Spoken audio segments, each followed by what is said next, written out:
these embedded systems, you cannot just shut them off overnight. You can't shut coal off overnight. You'd put, half the world out of power, and energy and heat and light.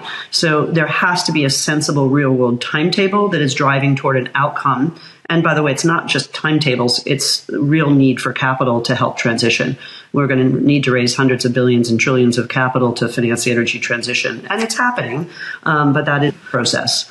And so I'd say the biggest challenge today is really marrying up the ambition with the complexity of the execution. Way back when, in my old life, I hired, I think, the first head of nature in a bank, and that was an anathema. That was a very strange thing. People were trying to figure out what is she doing here.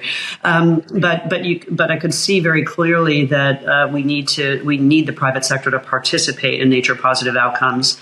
There is not enough government money in the world to spend and to help protect and conserve nature, but also to think about nature as an economy.